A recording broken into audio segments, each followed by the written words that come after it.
이번 한 주 동안의 국내 증시는 뭐 말씀해 주신 대로 총선이 이제 마무리가 되었습니다. 그래서 사실 분위기는 그 이전과 이후가 조금 달라지는 분위기죠. 얘기해 주신 대로. 그다음에 또 하나는 환율이 너무 튀어 올라오고 네. 있다. 그래서 사실 시장이 좀 무겁습니다. 물론 삼성전자가 좀 받쳐주고 있는 상황이고 SK하이닉스, 삼성전자 받쳐주면서 뭐 그렇게 지수가 많이 빠진 것 같지는 않아. 하지만 체감 지수는 별로 좋지는 않죠. 코스닥 시장도 마찬가지고. 주말 미증시도 좀 하락을 하고 그래서 전체적으로 다음 주 시장도 이번 주와 마찬가지로 변동성은 좀 이어지겠다. 근데 이 변동성 장세라는 게 야, 너 그러면은 본격적으로 하락장으로 가서 대세 하락으로 갈 것 같아? 그건 아니라는 거죠. 네. 기간 조정이 어떤 박스권으로 흘러가면서 사실은 우리가 첫 금리 인하하기 이전까지의 시장은 사실은 좀 상승세로 좀 봤단 말이죠. 네. 근데 이것이 해야 될 시점을 계속 뒤로 미뤄지니까 이제 좀 탄력이 빠지는 건데 아마 첫 금리 인하 시기까지 시장은 부러지진 않을 것이다. 쉴 수는 있어도. 자, 이렇게 보시면 좋을 것 같고요. 환율 한번 좀 보도록 하겠습니다. 좋습니다. 환율 상단이 뚫렸습니다. 네. 보시게 되면 지금 대략 한 여기가 1360원 중반 정도 됩니다. 1360원 초반에서 중반 정도 되는데 사실 작년에 잘 보시게 되면 7월에서 8월 환율이 1250원대에서 거의 1350원 뭐 연저리까지 올라오면서 환율은 올랐고요. 거꾸로 증시는 떨어졌습니다. 이렇게. 그죠? 떨어졌습니다. 그리고 환율이 빠지면서 작년 10월, 그죠? 10월 이후에 11월부터 시장은 거꾸로 또 오르기 시작을 했습니다. 네. 자, 그런데 최근에 다시 이 상단이 뚫리고 하다 보니까 지금 1370원 중반 75원까지 올랐거든요. 네. 사실 굉장히 좀 부담스럽죠. 추가적으로 좀 더 올라갈 여지는 좀 있다라고 보여지는데 결국에는 우리가 보통 이렇게 상단 뚫고 최근에 올라온 것처럼 이렇게 좀 가파르게 이렇게 좀 올라오는 이런 상황이면 다소 조금 진정되는 흐름도 좀 만들 수는 있겠다. 그래서 기본적으로 우리 차트를 한번 보시게 되면요. 코스피인데요. 네. 지금 2750에서 계속해서 좀 막혀 있었습니다. 기다렸던 금리 인하 시가 계속해서 좀 뒤로 미뤄지고 있고, 뭐 물가 지표나 그다음에 또 해외 증시, 그다음에 또 좀 주말에 지정학적 리스크로 미국 시장 빠졌으니까 아무래도 다음 주 우리 시장도 떨어지면서 가지 않을까 싶습니다. 월요일 날도 마찬가지고. 근데 이제 다행스러운 거는 월요일 날 하락 출발하겠죠. 네. 많이 떨어져서 출발하는 게 좋습니다. 예를 들면 이날 한번 보실까요, 여러분들? 목요일 날 한번 보세요. 예. 목요일 날. 자, 한번 확대해서 보여드릴게요. 이게 네. 목요일입니다. 목요일장은 시가가 마이너스 1.5%나 하락 출발했습니다. 그래서 보통 이런 시장에서는 조심해야 되는 건 아까 말씀드린 대로 대세 하락으로 간다. 계속해서 하락장으로 간다라는 게 아니잖아요. 그러면 이렇게 1% 이상 개파락했을 때 초반부터 뭐 주식을 추격 매도하고 이거는 좀 맞지 않는 거라고 보여져요. 물론 이번 주말에 뭐 중동에서 어떤 일이 벌어질지 또 네. 그것이 지나면 야 48시간 내에 공격한다면서 근데 이제 지나게 되면 다소 시장에서 조금 안도가 생길 수도 있겠고 그래서 일단 다음 주에는 국내 증시도 좀 뭐 월요일 날 좀 떨어져서 출발할 텐데 일단 기본적으로 2650선의 지지력은 조금 보이면서 갈 가능성이 높고 만약에 이 선이 이탈이 되게 된다면 뭐 추세적으로 하락한다 이렇게 볼 수는 없고 네. 기본적으로 지수 하단으로 조금 더 달려간다. 그래서 한 2600선에서 한 대략 한 2650 정도면 저점을 좀 만들지 않을까 이렇게 싶습니다. 아무래도 뭐 삼성전자도 좀 떨어질 것이고 그렇게 보입니다. 코스닥 한번 보도록 하겠습니다. 좋습니다. 코스닥도 미리 조정을 많이 보였어요. 보시게 되면 뭐 최근 약 2주 동안은 좀 좋지 않았습니다. 그러니까 코스닥이 안 좋았던 이유는 뭘까요, 여러분들? 종목으로 풀어보면 코스닥 시총 상위 1위부터 쭉 내려보면 에코프로 BM, 에코프로, 네. 그다음에 알테오젠이나 제약바이오, 네. HAB나 이 제약바이오라인 이쪽이 다 안 좋았죠. 사실 2차전지 쪽은 계속해서 말씀드리지만 올해 비중을 별로 가져가지 않습니다. 그렇게 뭐 전망을 좋게 보진 않습니다. 뭐 반등도 있을 수는 있겠지만. 그래서 뭐 에코프로 라인도 좀 빠졌고, 그 다음에 제약바이오 라인에서 네. 차익 물량이 나왔어요. 네. 좀 이따 살펴드릴 거예요, 여러분들. 그래서 같이 좀 떨어졌던 건데, 지금 보시게 되면 코스닥 지수도 사실상 미리 선조정을 한 2주 동안 거쳤고, 최근 일주일 동안에는 오히려 최근에 코스닥이 급하게 빠지면서 코스피가 상대적으로 좀 강했던 거. 네. 자, 그래서 오히려 이쪽도 다음 주면은 저점 탐색을 좀 하지 않을까 싶습니다. 어느 쪽으로 가는지는 여러분들이 이제 잘 보셔야 되겠지만, 종합적으로 한번 좀 먼저 말씀을 드려보면, 이런 변동성 장세에서는 매매 횟수를 좀 줄이자라는 얘기를 좀 드립니다. 안 되는 시장에서 자꾸 발빠르게 뭔가를 해보려고 더 안 되게 돼 있어요.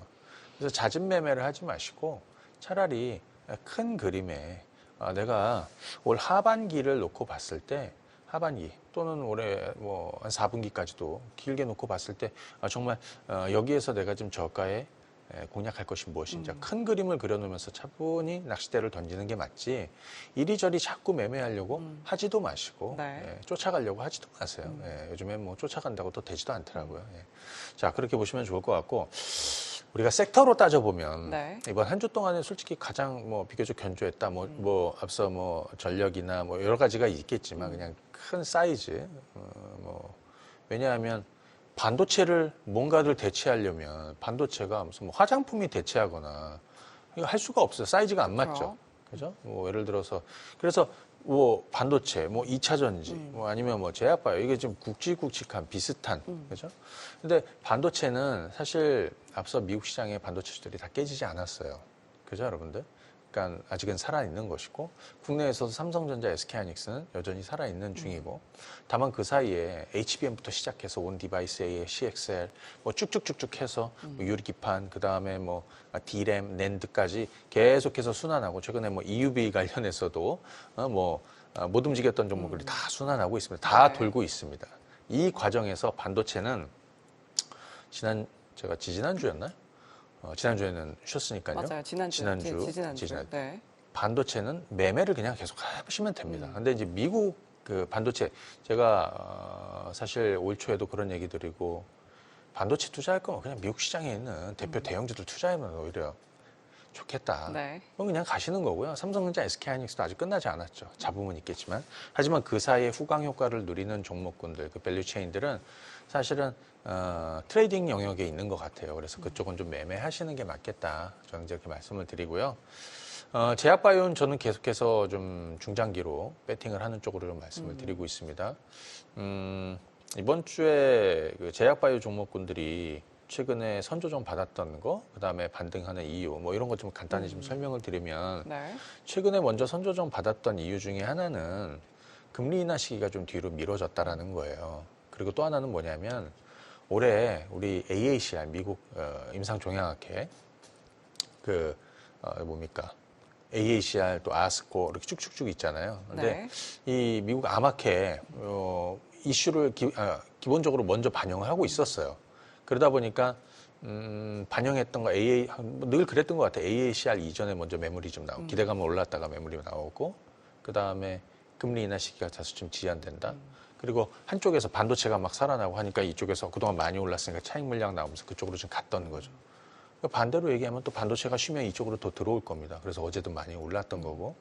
근데 기본적으로 그냥 이걸 하나 좀 말씀을 드리고 싶은 거는 왜냐하면 제약바이오주는 작년부터 불을 저희가 지핀 거나 다름없으니까요. 맞습니다. 그래서 그게 이제 시작을 했는데 한 가지 얘기하고 싶은 거는 금리 인하의 최대 피해주가 최대 수혜주다. 그런데 금리 인하 시기가 지연되고 있다. 네. 그래서 주가가 떨어졌다. 반영하고 있다는 거죠. 올해 3차례 인하도 반영하다가 2차례로 내려오고 이것도 반영한 거고 올해 어쩌면 한 번이나 안 할 수도 있다는 것도 최근 주가 떨어지면서 반영은 하고 있는 겁니다. 그래서 한편으로 생각하면 야 금리 인하 시기가 그렇게 멀어지는데 지금 얘네들 해야 돼? 이렇게 생각할 수 있죠. 하지만 그만큼 미리 반영해서 주가가 떨어졌다는 거하고 또 하나는 시작도 안 했다라는 거. 네. 그게 뭐냐면 금리 인하는 아직 시작도 안 했잖아요. 그러니까 사실 언젠가 내리기는 할 건데, 그죠? 그러니까 지금 이 판은 끝난 판은 아니고 사실 기대감에 올라오긴 했지만 사실 정확하게 시작도 안 한 것이다. 어찌 보면 금리 인하 시기가 뒤로 이렇게 미뤄진다라는 얘기는 올해 하반기부터 해서 내년까지도 이 업종을 계속해서 우리는 봐야 된다라는 것을 얘기할 수도 있습니다. 자, 그러면 제가 관련한 종목군들 좀 몇 가지 좀 보면서 좀 말씀을 드릴 건데 아무튼 네. 뭐 최근에 선조정 받으면서 가격적인 매력이 많이 생겼어요. 우선 첫 번째로는 ETF 한번 보겠습니다. 자, 코액트 바이오 헬스케어 액티브. 예. 자, 이거 패시브가 아니라 이 액티브, 될 만한 괜찮은 종목군들을 갖다가 꽂았다라는 얘기였죠. 1번이 뭐 알테오젠이었고 쭉쭉 있습니다. 그래서 여기에 해당된 구성 종목군들은 올해 하반기까지도 계속해서 주목해 보셔야 된다라는 얘기를 계속 드렸고, 자, 첫 번째 2월입니다. 자, 2월 달에 이게 오르기 시작을 합니다. 제약바이오주들이 이때 가장 큰 랠리를 보였고요. 네. 그 다음에 최근에 이렇게 좀 떨어졌는데 대략 한 10,000원 중반부터는 다시 이번 주는 좀 반등이 나오고 있습니다. 그 얘기는 미리 조정받았던 쪽에서 이제는 또 저가 매수가 조금씩 부각되고 있다. 이렇게 보시면 되겠고, 그다음에 알테오젠 한번 볼까요? 좋습니다. 알테오젠은 지금 매수한다 안 한다 이걸 떠나서 이 종목을 바라보는 거는 이 종목이 흐름이 깨지면 전반적으로 제약바이오주에 악영향을 줄 것이고, 이 종목의 주가가 지금 현재는 이런 식으로 움직이다 이렇게 올라가게 되면 오히려 더 좋은 흐름을 주게 될 것인데, 기본적으로 코스닥 시총 상위 그룹 중에서 제가 볼 때는 어차피 에코프로 BM인가요? 에코프로 BM 이제 거래소를 이전하고 HLB도 간다라고 하고, 그러면 시총 상위 남은 종목군들 중에서 사실 수급도 붙게 되고 하는데, 알테오젠 주가는 대략 한 15만 원 정도에서 이번 주 저점을 만들었습니다. 잘 보시게 되면 오히려 뭐 발빠른 분들은 이번 주에 한번 저점을 노려봤을 거라고 생각이 듭니다. 뭐 기본적으로 다른 쪽에서 빠진 게 이쪽으로 좀 들어왔고, 또 하나는 이번 주 제약바이오의 핵심 종목군들의 대부분들을 보면 수급적으로 그렇게 나쁘지가 않아요. 네. 수급적으로는 전반적으로 기간 매수가 대부분 다 들어왔던 게 뭐 대부분이더라고요. 그래서 이것도 한번 좀 주목해 보시면 좋을 것 같고, 자, 삼천당 제약 한번 보겠습니다. 자, 아일리아 유럽 5개국에 이어서 9개국 독점 계약 소식이 좀 있었고요. 그다음에 이제 이것이 미국이나 또 캐나다나 또 중동이나 이런 쪽으로 좀 막 옮겨갈 텐데, 최근에 이제 좀 루머들이 많았습니다. 뭐 특허 침해라든지 뭐 대주주 지분을 팔았다, 뭐 여러 가지 있었는데 다 사실과는 좀 동떨어져 있었고요. 그다음에 지금 보시게 되면 역시 주가가 좀 많이 빠졌습니다. 15만 원에 있던 주가가 대략 한 10만 원 초반까지 떨어지니까 이번 주에는 또 오히려 좀 저가 매수가 좀 들어왔다. 여기서 하나 수급도 한번 보겠습니다. 지금 보시게 되면 개인 투자자들은 매도를 좀 했지만 기본적으로 외국인 기관 투신 연기금까지 전반적으로 매수를 계속해서 가담하고 있다. 그죠? 이렇게 자, 삼천당 제약 보시면 좋을 것 같고, HLB 한번 보겠습니다. 사실 제약바이오주들 바람을 일으킨 종목일 수 있죠. 네. 우리 계속해서 말씀드리지만 제약바이오주들이 향후에 어떤 뭐 신약, 모멘텀, 그 다음에 뭐 M&A라든지, 그 다음에 뭐 기술 수출, 그 다음에 또 나중에 이 판이 막 무르익어지면 나중에 임상 데이터, 임상 모멘텀만 가지고도 주가가 오를 수도 있을 거라고 생각이 들어요. 근데 이 HAB 쪽은 어찌됐든 우리가 그 간암 치료제 5월 16일이죠. FDA 승인 여부를 앞두고 그 기대감에 사실 3만 원부터 13만 원까지 올랐습니다. 3만 원부터 13만 원까지 올랐고, 사실 이 3만 원 바닥도 이 시간 통해 잡아드렸고 지난 수개월 동안 여러분들이랑 같이 왔습니다. 저는 이 종목에 대해서 최근에 유튜브에서도 말씀드렸지만 약간의 차익을 진행을 했어요. 네. 어차피 5월에는 이게 진짜 허가가 날 것 같아?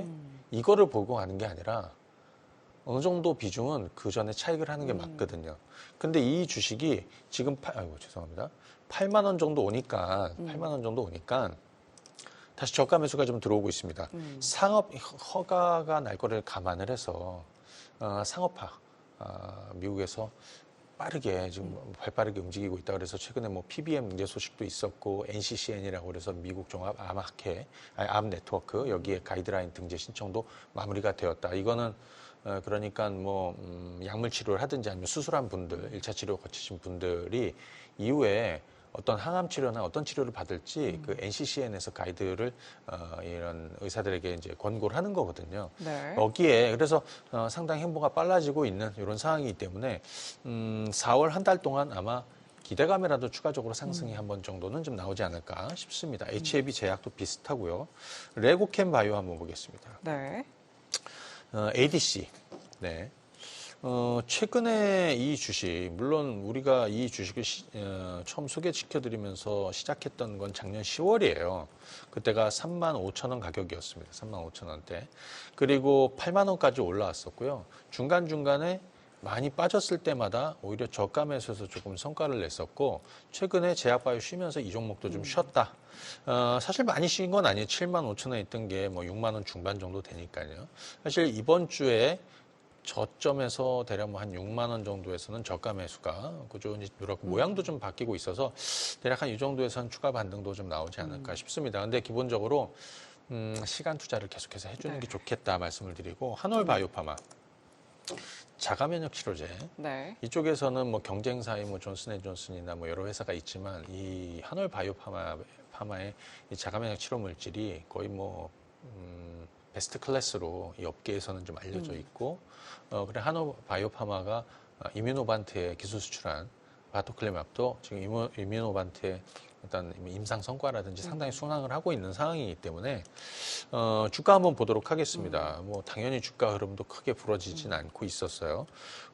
처음 소개시켜드린 건 작년 3월에 처음 소개시켜드렸고, 그리고 나서 빠질 때마다 오히려 저감에서 좋은 성과를 좀 냈다. 근데 이번 주에 보시게 되면 이 종목도 최근에 2주 동안에는 주가가 이렇게 떨어졌습니다. 그렇다고 해서 추세가 부러지진 않았습니다. 박스권에 하단에, 그러니 딱 부딪혀야 돼서 바운딩이 나올 자리에서는 늘 나와줬고, 어제 같은 경우에도 한올 바이오파마는 7% 정도 반등이 나왔는데, 그 정도 되면 또 저가 매력도 부각이 된다. 그래서 대부분의 제약바이오주들이 어제 기간 매수 또 뭐 투신권 연기금 해가지고 대부분 좀 붙어 있는, 그러니까 아마 조금 더 좀 이어질 수도 있겠다 이렇게 보여지고요. 그 다음에 이것도 한번 보겠습니다. 네. 유한양행 한번 볼까요? 이 폐암.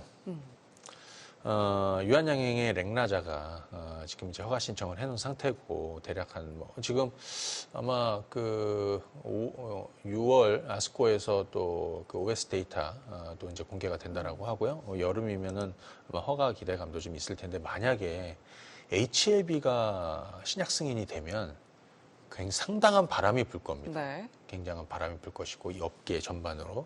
그리고 사실 거기는 가남이지만 폐암 치료제 시장이 더 크다라고 그랬잖아요. 그래서 유한양행이나 오스코텍 같은 종목군들이 사실 주가가 최근 들어서 조정은 있었지만 많이 빠지진 않았어요. 자, 한번 보시게 되면 이만큼 떨어진 겁니다.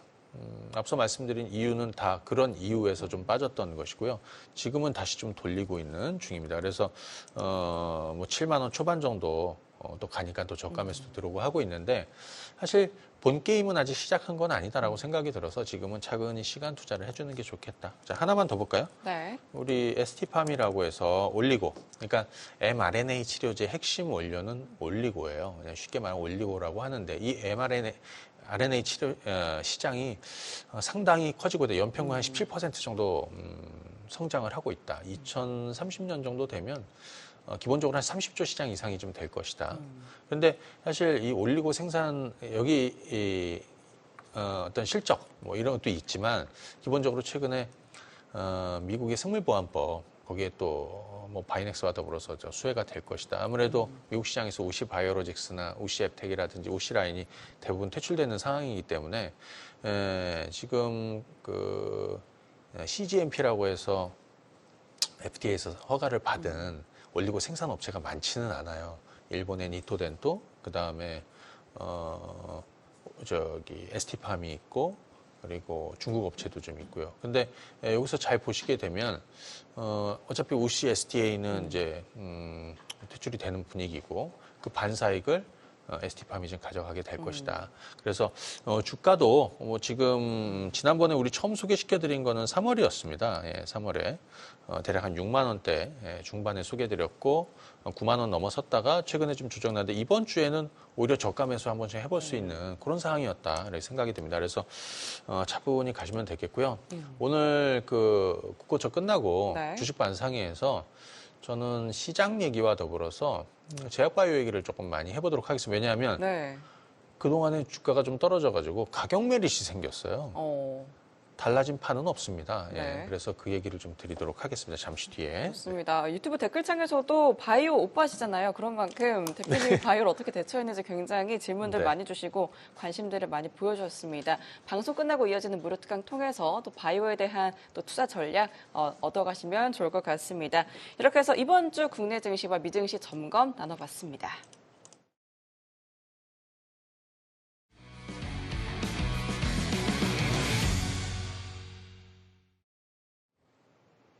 네, 4월의 시장을 위해서 또 지금 주목하면 좋을 유망주 어떤 종목들 꼽아주셨는지 만나보도록 할 텐데요. 화면으로 확인해 보도록 하겠습니다. 네, 주간 관심주 세 종목 꼽아주셨습니다. 바이넥스와 기가비스, 인터플렉스 꼽아주셨는데요. 바이넥스 먼저 이야기 들어보도록 하겠습니다. 마지막 거래일 11% 넘는 급등세로 마무리를 지었습니다. 포인트 들어보도록 할까요? 네. 자, 바이넥스. 사실 최근 들어서는 미국 생물보안법 이슈. 근데 간밤에 미국 시장도 많이 빠졌잖아요. 중국이 또 이번에 좀 미국에 네. 또 반도체를 또 좀 걸고 넘었습니다. 맞습니다. 그래서 기본적으로 제가 보기에는 이 CMO 업체들 그리고 미국 생물보안법에 사실 우시 바이오로직스가 이제 퇴출되는 분위기이기 때문에 거기 반사이익을 얻을 수 있는 중소 CMO 업체로 국내에서는 바이넥스를 계속해서 좀 주목해 보셔야 된다라는 말씀을 드립니다. 상당한 기술력을 가지고, 왜냐하면 삼성바이오로직스가 있기 전부터 있었던 회사거든요. 상당한 연역을 가지고 있고요. 주가 한번 보도록 하겠습니다. 네.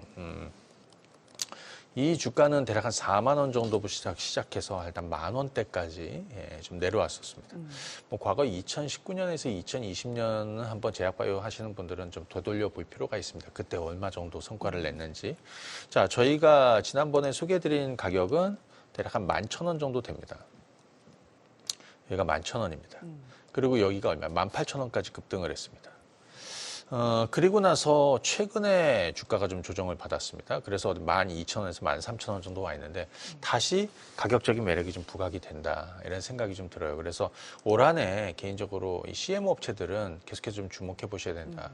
사실 대형 CMO, 론자나 캐틀란트나 아니면 뭐 삼성바이오로직스나 퇴출되는 우시 바이오로직스나 뭐 이런 쪽은 사실 이제 대형이고 우시앱텍. 그다음에 이제 아래쪽으로 내려보시면은 지금 뭐 바이넥스라든지 그다음 뭐 아사히글라스라든지 이렇게 몇 개 있는데, 아사히글라스 같은 경우에는 덴마크하고 미국에 공장이 있어요. 그다음 미국 서머피션 미국에 있고요. 아시아에 있는 거는 바이넥스거든요. 그래서 바이넥스를 계속해서 좀 주목해 보시자 의견을 드리고요. 좋습니다. 두 번째 종목은 기가비스입니다. 어떤 포인트가 있을까요? 자, 기가비스. 최근에 이제 유리기판 관련해서 좀 네, 뜨겁습니다. 뭐 맞습니다. 많이 올랐어요. HB테크나 필옵틱스나 뭐 많이 올랐는데 덜 오른 종목군들 중에서 한번 좀 바라보자. 그래서 사실은 기가비스가 기본적으로 검사 장비 쪽에서도 계속해서 좀 주목됐던 회사고, 또 하나는 유리기판 검사 장비 쪽에서는 지금 테스트 중이다. 그래서 데모 장비를 하반기면 아마 공급을 하게 될 것이다. 그리고 거의 대부분 반도체 탑티어들과 거래를 하고 있는 상황이어서 기가비스가 저는 개인적으로 후속주가 될 것이다라고 생각합니다. 자, 주가 한번 보시죠. 네. 먼저 움직였던 선행 종목군들과 달리 이 종목은 거의 뭐 움직임이 크지는 않았다라고 싶습니다. 그래서 대략적으로 7만 원 중반에서 뭐 7만 원 초반, 8만 원 사이에서 움직이겠지만 후속주로도 뭐 또 실적도 마찬가지고요. 그래서 기가비스를 좀 주목해 보자. 자, 말씀을 드리도록 하겠습니다. 네, 좋습니다. 후속수로서 또 기가비스 주목해보자 말씀해 주셨고요. 마지막 종목 인터플렉스입니다. 바로 이야기 들어볼까요? 자, FP12 업체인데요. 인터플렉스는 사실 갤럭시 수혜자라고 보시면 되겠죠. 갤럭시 24의 수혜도 받고 또 실적도 좋아질 것이고, 또 XR기 관련해서도 또 좀 수혜도 좀 받고 모멘텀이 되는데, 이제 그건 지난 것이고, 하반기보다 향후 모멘텀. 갤럭시 G 폴드 6가 7월 정도면 출시될 것 같고, 그 다음에 갤럭시 링 있죠? 이거 반지 있습니다. 갤럭시 링도 한 7, 8월 정도면 아마 공개되지 않을까 싶습니다. 특히 이 S펜이라고 해서 디지타이저 이거는 FP12 양면 FP12를 이 패널에다가 디스플레이 패널에다가 또 부착을 해야지 인식을 하잖아요. 그래서 인터플렉스가 향후에 갤럭시 효과를 상당히 좀 누리게 될 것이다. 예, 그래서 주가도 그 동안에는 사실 굉장히 오랜 시간 적자였는데 네. 이미 장기 턴어라운드를 시작을 했다라고 생각이 듭니다. 그래서 주가 한번 보시게 되면 과거에 7만 원 하던 주가가 지금 10,000원대 내려왔고요. 올 연초부터 해가지고 주가가 한번 튀었습니다. 11,000원에서 22,000원까지 2배 올랐다가 다시 14,000원 정도 왔는데 제가 볼 때는 낚싯대를 좀 던져두고 기다려볼 만한 종목이 아닌가 싶습니다. 예, 인터플렉스 소개해드리겠습니다. 네, 좋습니다. 주간 관심주 바이넥스, 기가비스, 인터플렉스까지 세 종목 확인을 해봤는데요. 앞으로의 흐름 주시해 보시면 좋을 것 같습니다. 자, 이어서 강의 이어가 보도록 하겠습니다. 앞서 리바운딩 인플레이션이란 주제로 또 내용을 준비해 주셨다고 하셨는데 바로 이야기 들어보도록 할까요? 네. 자, 이 부분은 화면을 조금 띄워주시면 좋을 것 같아요. 네, 리바운딩 인플레이션이라고 해서 준비를 좀 해봤습니다. 사실 이번 주에 발표된 CPI도 예상치를 좀 상회를 했다. 상당히 좀 끈적거리고 있다. 그리고 뭐 헤드라인 CPI, 코어 CPI 모두 상승을 했습니다. 그래서 기본적으로 보면 물가가 사실은 연준의 목표치 2%에 상당히 좀 잡기가 힘들다. 물론 뭐 이런 상황에서 매파적인 발언도 계속해서 좀 이어지고 있고, 네. 그죠? 뭐 이런 상황인데요. 자, 화면 준비되어 있으면 좀 올려주시면 좋을 것 같습니다. 예. 네. 그래서 다시 이것이 이제 시장이 좀 발목을 잡고 금리에도 좀 영향을 주는 이런 상황이다 이렇게 보시면 좋을 것 같고, 그래서 이번 주에 FOMC 회의록도 공개가 되고 했어요. 자, 다음 페이지 한번 넘겨주시고, 네, 자, 그래서 네. 말씀을 드리겠네요. 지금 보시는 것처럼 참 끈적하게 움직이고 있어요. 헤드라인 또 코어 물가 모두 예, 다시 좀 튀어 올라오고 있는 상황이어서 시장에 좀 영향을 주고 있고, 다음 페이지 한번 볼까요? 네. 네, FOMC 3월 의사록이 있었습니다. 여기에서는 2%를 향해서 안정적으로 움직이고 있다는 그런 강력한 확신이 필요하다라고 이런 내용이었고, 다소 금리나 시기가 뒤로 미뤄지는 뭐 이런 내용이고요. 그 다음에 여기서 좀 주목할 건 이건 것 같아요. 중동 문제. 그리고 또 하나는 경제가 예상 경로로 움직일 경우에는 언제든지 연내에 어느 시점에서는 긴축을 완화하는 게 적절하다고 판단한다. 이런 거는 사실 중립금리 이상으로 올라와 있는 어떤 금리가 사실 전반적으로 악영을 주고 있는 상황이기 때문에 이런 부분도 좀 고려를 한다라는 얘기. 하지만 좀 더 확신이 필요하다라는 거. 자, 다음 페이지 한번 보도록 하겠습니다. 네. 자, 닉 티밀하우스가 CPI 발표 이후에 곧바로 또 기사를 좀 내놨더라고요. 이 내용은 이제 뭐 다른 것보단 그거예요. 뜨거운 인플레이션 보고가 6월 금리 인하를 사실 좀 지연시키고 있다. 디레일스라는 거는 레일을 이탈을 했다. 뭐 이런 탈선했다. 이런 내용인데 지금 그런 내용입니다. 그래서 3.5로 올라와 있고 사실 상당히 좀 끈적거리고 있다. 뭐 이런 내용인데요. 다음 페이지 한번 보도록 하겠습니다. 좀 빠르게 봐야겠습니다. 네. 3월 CPI 항목 중에 맨 아래쪽에 보시면, 그리고 요거는 빨간색은 다 오른 거예요. 그죠? 크게 늘어난 겁니다. 그래서 네. 주거비, 쉘터, 임대료, 그 다음에 운송, 그 다음에 메디컬 쪽이 다, 서비스 쪽이 다 올랐습니다. 그래서 이런 부분이 좀 부담되고 있고, 또 유가도 마찬가지고요. 자, 다음 페이지 한번 보도록 하겠습니다. 자, 슈퍼코어 CPI가 있습니다. 슈퍼코어 PCI.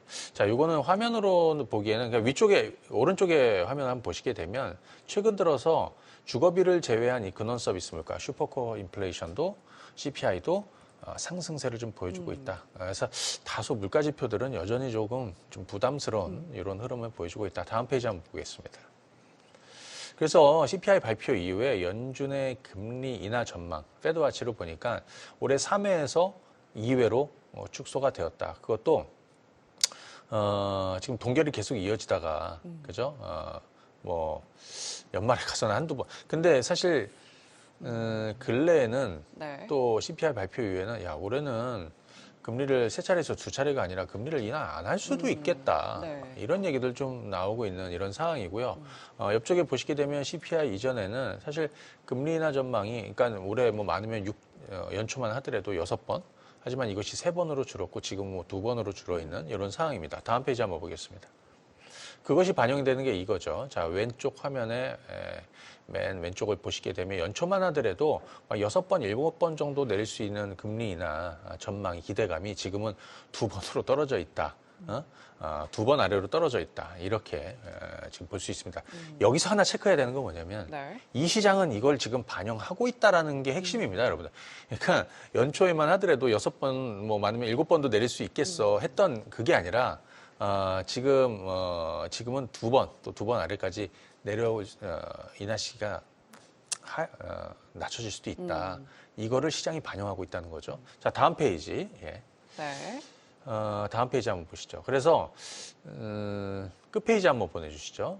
저는 이제 여기에 바이오텍은 이제 왜 믹스를 시켰냐면, 자, 물가지표 영향으로 해서 금리 인하 시기가 뒤로 지연됐다. 그래서 금리 인하 수혜주인 제약바이오 섹터가 다소 주춤거리지만 이를 반영해서 최근에 미리 선조정 받았기 때문에 추가적으로 여진이 있더라도 저는 큰 판의 그림의 변화는 없다. 왜냐하면 금리 인하를 시작도 안 했으니까요. 자, 이거는 결국 시간과의 싸움이다라고 생각하기 들고요. 오늘 주식반상에서 제가 좀 자세하게 좀 설명드리겠습니다. 시간이 좀 많이 오버가 됐네요. 맞습니다. 네.